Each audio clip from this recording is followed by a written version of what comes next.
Hello नमस्कार। तो हमने क्या सीखा था, विभाज्यता के कुछ नियम सीखे थे हम लोग। क्या क्या सीखे थे? एक से किसी भी संख्या को विभाजित कीजिएगा तो कैसे होगा, मतलब दो से, तीन से, चार से, पाँच से, इस तरह से हमने सीखा था कि विभाजित कीजिएगा इन सभी संख्याओं से तो कैसे पता चलेगा कि कौन सा संख्या इन सभी संख्याओं से विभाजित हो जाएगा। वो हमने सीख चुका था, ठीक है, वो हम सीख चुके थे। लेकिन उसके अलावा, ठीक है, उसके अलावा हमारे पास कुछ और नियम हैं, ठीक है, उनको भी हम जानेंगे। कुछ दूसरा नियम को जानेंगे, विभाज्यता के कुछ और नियम। तो उनको हम देखते हैं। कितने नियम हैं अभी तक इसमें? चार हैं, ठीक है। तो इनको देखेंगे, ये बहुत इंटरेस्टिंग चीज़ है। वो तो था, वो भी जान लिए थे, ये भी जानना बहुत ज़रूरी है, ठीक है। इसको देखते हैं। पहला नियम क्या है?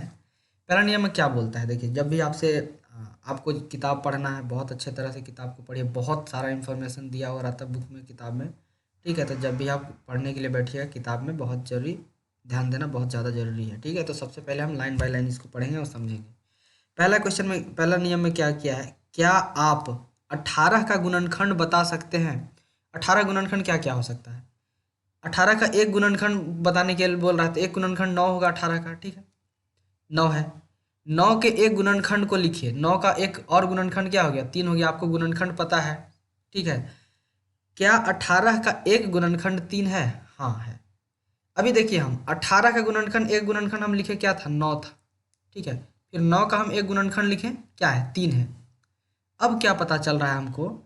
18 का एक गुणनखंड क्या होगा? 3 भी होगा। मतलब 3 से विभाजित कीजिएगा 18 को तो पूर्ण रूप से विभाजित हो जाएगा, ठीक है। तो 3 भी किसका गुणनखंड है? 18 का एक गुणनखंड है।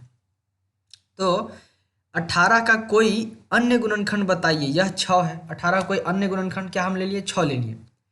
अब 6 का जो गुणनखंड होगा ना, 6 का, देखिए 18 गुणन 6, 6 का गुणनखंड क्या हो गया? 2 हो गया। अब 2 भी 18 का एक गुणनखंड है, अर्थात 18 को विभाजित करता है। इसकी जांच 18 के अन्य गुणनखंडों के लिए कीजिए। तो देखिए, इस पहला नियम सिंपल सा है, कुछ कह नहीं रहा है कि अगर 18 का कोई भी एक गुणनखंड आप लेते हैं, जैसे कि हम 18 गुणनखंड 6 ले लिए, ठीक है। अगर 6 का गुणनखंड, कोई 6 का गुणनखंड है, जैसे कि 2 हो गया या फिर 3 हो गया, तो इससे, 2 से, फिर 3 से, इससे 18 पूर्ण रूप से विभाजित हो जाएगा। मतलब ये वाला भी 18 का गुणनखंड होगा, ठीक है। ये एक नियम हो गया विभाज्यता जांच करने का। उसी तरह से हम दूसरा संख्या लेते हैं, 24 को ले लेते हैं। देखिए 24 का क्या गुणनखंड है? 24 का एक गुणनखंड आप मान लीजिए कि 6 है। 24 का भी 6 गुणनखंड होता है, 24 का 6 है। अब 6 का गुणनखंड जो भी होगा, जैसे कि 2 हो गया एक, या फिर 3 हो गया, इन सभी से 24 को आराम से विभाजित किया जा सकता है। मतलब 24 का गुणनखंड क्या होगा? 2 और 3 भी होगा, ठीक है। इसी तरह से हम किसका लेते हैं? 12 एक संख्या लेते हैं। 12 हमने लिया। 12 का गुणनखंड, एक गुणनखंड क्या है? 6, 4 ले लेते हैं, ठीक है। 4, 4 का एक गुणनखंड क्या हो जाएगा? 2 हो जाएगा। अब 2 भी किसका गुणनखंड हो गया? 12 का गुणनखंड होगा, ठीक है। तो 2 से 12 को विभाजित कर किया जा सकता है। तो यही नियम है, आपको समझ में आ गया होगा। तो ये नियम है, बहुत सिंपल सा नियम है, बहुत आसान है कि किसी भी संख्या का एक गुणनखंड है, और उस गुणनखंड का गुणनखंड है, तो उस संख्या का भी गुणनखंड हो जाएगा। कहने का मतलब आप समझ जाइए। फिर से एक बार एक्सप्लेन कर दे रहे हैं थोड़ा सा, कि जैसे कि यहाँ यहाँ हम 15 का गुणनखंड हम ले लिए, क्या है? 15 गुणनखंड 5 है। तो 5 गुणनखंड तो एक ही होगा ना, 5, एक और 5 होगा, तो 5 से इसको विभाजित किया जा सकता है। लेकिन हम कुछ ऐसा संख्या ले रहे हैं जिसको हम ले रहे हैं 16, ठीक है। 16 का एक गुणनखंड हो जाएगा 8, ठीक है। मतलब क्या हो गया? 8, 8 से 16 को विभाजित किया जा सकता है। उसी तरह से हम क्या करेंगे? इसका गुणनखंड लिखेंगे, 8 का। 8 का एक गुणनखंड हो गया मेरे पास 4 हो गया। 4 भी किसका गुणनखंड हो जाएगा? 16 का गुणनखंड है, क्योंकि 4 से 16 को विभाजित किया जा सकता है। मतलब सोचिए, 8 का जो गुणनखंड है वो 16 का भी गुणनखंड है, अगर 8 16 का गुणनखंड है तो, ठीक है। ये हमारा पहला नियम बोल रहा था, ठीक है। इसी तरह से पहला नियम था। दूसरा नियम को और बढ़ते हैं। तो यहाँ पे देखिए, इसको लिखा हुआ है, ठीक है। यहाँ पे देखिए, इसी प्रकार, ठीक है, या इसी प्रकार प्रक्रिया 24 के लिए भी कीजिए, ये भी कर सकें। यह 8 के विभाज्य है। साथ ही 24 संख्या 8 के सभी गुणनखंडों 1, 2, 4 और 8 से विभाज्य है, ठीक है। इसीलिए हम कह सकते हैं कि यदि कोई संख्या एक संख्या से विभाज्य है, ठीक है, कोई संख्या एक संख्या से विभाज्य है, तो वह संख्या इस संख्या के प्रत्येक गुणनखंड से विभाज्य होगी, ठीक है। इसको हमने समझा दिया है। और ये इसको इस तरह से सजा करके लिखा गया है। बढ़ते हैं दूसरे नियम की तरफ। दूसरा नियम क्या कहता है? संख्या 80 संख्याओं 4 और 5 दोनों से विभाज्य है। देखिए, जो 80 एक संख्या है, ये किससे किससे विभाज्य होता है? 4 और 5 दोनों से विभाज्य होता है। ठीक है, अब 4 और 5 को गुना कर दीजिए। यह 4 गुने 5 20 है, 20 से भी विभाज्य है तथा 4 और 5 क्या सह अभाज्य संख्या है। सह अभाज्य संख्याएं किसको बोलते हैं? जैसे कि जो लगातार संख्याएं होती है ना, 1 और 2 दोनों क्या है? सह अभाज्य संख्या है।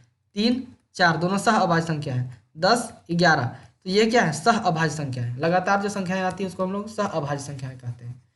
तो यहाँ पे देखिए, ऐसा कोई भी सह अभाज्य संख्या होगा जो जिससे, जैसे कि यहाँ पे 80 को देख लेते हैं। 80 क्या हो रहा है? 4 से भी विभाजित हो रहा है और 5 से भी विभाजित हो रहा है, और दोनों क्या है? सह अभाज्य संख्याएं भी हैं। देखिए, 4 के बाद 5 आता है। ठीक है, अब क्या करते हैं? सह अभाज्य संख्या का अगर गुणनखंड निकालते हैं तो 20 आता है, तो 20 से भी 80 विभाजित हो जाएगा। ये दूसरा नियम हो गया आपका, समझ गए? इसी प्रकार 60 सह अभाज्य संख्याओं 3 और 5 से विभाज्य है। 60 जो एक है, किससे किससे विभाजित होता है? 60 3 और 5 से विभाजित होता है। ठीक है, ये भी सह अभाज्य संख्याएं हैं। ठीक है, तो 60 का गुणनफल ये भी होगा। जो 60 का गुणनफल होगा, ठीक है, 3 गुने 5 वो 15 से विभाज्य होगा। ठीक है, इसी प्रकार इसको मिटा देते हैं। अब इसको देखिए, सहभाज्य मतलब क्या होगा? एक दूसरे से विभाजित नहीं होगा, ये भी होता है। दो चीज़ें, लगातार भी हो सकता है, दूसरे से विभाजित नहीं होगा। अब देखिए, इसीलिए हम कह सकते हैं कि यदि कोई संख्या दो सह अभाज्य संख्याओं से विभाज्य हो तो वह उनके गुणनफल से भी विभाज्य होती है। मतलब हुआ कि कोई भी संख्या जैसे 60 है, किसी भी दो सह अभाज्य संख्याएं से, जैसे 3 और 5 से विभाजित अगर हुआ, अगर ये दोनों से विभाजित हो जा रहा है तो इनका गुणनफल जो होगा 3 गुने 5, इससे भी ये विभाजित हो जाएगा। समझ में आया? ये दूसरा नियम हो गया। तीसरा नियम की ओर बढ़ते हैं। तीसरा नियम में क्या है? तीसरा नियम ये है, ठीक है, तीसरा नियम ये, इसमें दो संख्याएं 16 और 20 संख्या 4 से विभाज्य है। 16 एक संख्या है और 20 भी एक संख्या, क्या है? दोनों 4 से विभाज्य है। संख्या 16 जोड़ 20 क्या है? 36 है, यह भी 4 से विभाज्य है। ठीक है, इसकी जांच संख्याओं के कुछ और युग्म लेकर कीजिए। जैसे कि देखिए, इस नियम में कुछ नहीं है, बहुत साधारण सा नियम है। यदि कोई दो गो संख्या है, जैसे यहाँ पे उदाहरण में दिया 16 और 20 दोनों एक संख्या है। अब दोनों संख्या एक कॉमन चीज़ से विभाज्य होता है, जैसे 4 से विभाजित हो गया दोनों। ठीक है, अगर दोनों 4 से विभाज्य है तो अगर इस संख्या को जोड़िएगा, 16 जोड़ 20 कितना आएगा? 36 आएगा। तो 36 भी 4 से विभाजित हो जाएगा। मतलब इसे कह सकते हैं, इसको हम इस तरह से करके देख सकते हैं। देखिए, ठीक है, 16 और 20 ना, 16 यहाँ पे 16 एक संख्या है, 16 वो क्या हो रहा है? 4 से विभाजित कर दे रहे हैं तो कितना होगा? 4 बार में 16 जीरो हो गया, 4 से विभाजित हो गया। उसी तरह से 16 20 था, यहाँ पे 16 20 लिख दे रहे हैं। 20 को भी 4 से विभाजित कर सकते हैं। 20 को कितना हो जाएगा? 5 बार में 20 जीरो जीरो। अब क्या करना है आपको? 16 जोड़ 20 को जोड़िए तो कितना आएगा? 36। अब देखिए, 36 भी 4 से विभाजित हो जाएगा। ठीक है, 9 चौका 36 जीरो जीरो। मतलब हुआ कि 16 और 20 के अन्य उभयनिष्ठ गुणनखंडों के लिए भी इसकी जांच कीजिए। इसको और जांच करना है दूसरा दूसरा गुणनखंड के लिए। जैसे कि 16 और 20 और कौन सा संख्या से विभाजित हो सकता है?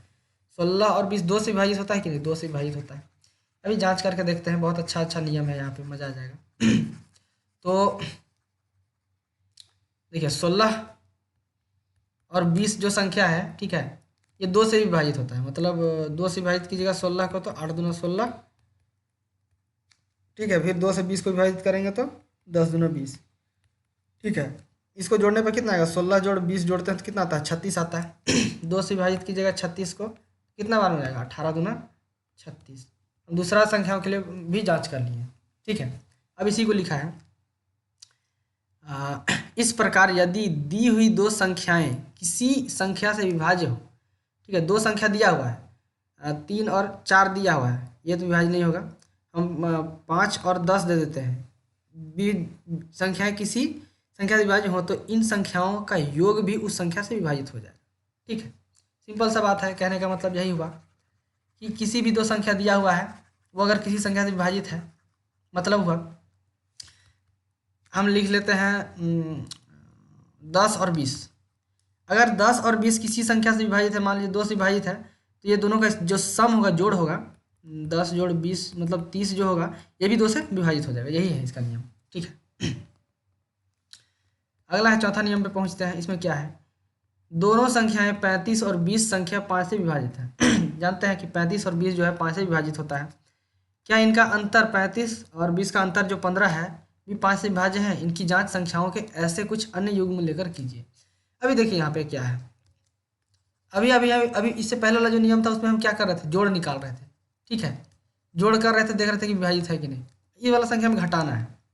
जैसे कि 35 यहाँ उदाहरण दिया है, 35 और 20 दो संख्या है, ये किससे विभाजित हो जाएगा, 5 से विभाजित होगा। 35 को दिया है 7 पचे 35, ठीक है, जीरो आ जाएगा। उसी तरह से 5 से विभाजित कीजिएगा तो 20, 5 चौके 20, 20 जीरो। अब क्या करते हैं, इनका हम अंतर निकाल लेते हैं। अंतर मतलब क्या, 35 में से 20 को घटा दीजिए, कितना आ जाएगा यहाँ पे, 5 एक 15 आ जाएगा। 15 को अगर 5 से विभाजित करते हैं तो ये भी पूर्ण रूप से विभाजित हो जाता है। ठीक है, जीरो। तो यहाँ पे देखिए, अगर कोई भी दो संख्या दिया हुआ है, ठीक है, दो संख्या अगर दिया हुआ है, हम यहाँ पे अभी पिछला वाला उदाहरण को लेकर के करते हैं, 16 और 20 को ना, 16 और 20 को। ठीक है, 16 20 हम जानते हैं कि किससे विभाजित होता है, 4 से पूर्ण रूप से विभाजित हो जाता है। 16 20 4 से विभाजित होता है। अब 20 घटाओ 16 करते हैं तो कितना आएगा, 4। 4 भी 4 से पूर्ण रूप से विभाजित हो जाता है। ठीक है, तो यही चीज पूछ रहा है कि यदि दी हुई दो संख्याएं किसी संख्या से विभाज्य हो तो इन संख्याओं का अंतर भी उस संख्या से विभाजित होगा। ठीक है, दो संख्याओं के अन्य युग्म लेकर उपयुक्त दिए गए चारों नियमों का जांच कीजिए। तो और देखिए यहाँ पे, इसको फिर से हम समझा देते हैं, नहीं समझ में आया होगा तो। दूसरा संख्या ले लेते हैं। अब कौन सा संख्या लेंगे हम एक संख्या लेते हैं 18 और 24 लेते हैं। 18 24 किससे विभाजित होगा, 6 से। 6 से विभाजित कीजिएगा तो 18 हो जाएगा, 6 3 18 जीरो, और 6 चौका 24 जीरो। ठीक है, ये 24 विभाजित हो गया। अब दोनों का अंतर निकालते हैं। दोनों का अंतर निकालेंगे 18 और 24 का, देखेंगे 6 से विभाजित होता है कि नहीं, ये देखना है, बहुत आसान है। तो 24 में से 18 को घटा दीजिए। ठीक है, कितना आएगा, 6 आएगा। 6 से खुद से विभाजित हो जाता है। ठीक है, तो यही नियम आपका चौथा नियम कह रहा है। अब समझ में आ गया होगा, 4 नियम था, बहुत आसान था, ज़्यादा इसमें टफ नहीं था। ठीक है, मिलते हैं अगले कक्षा में।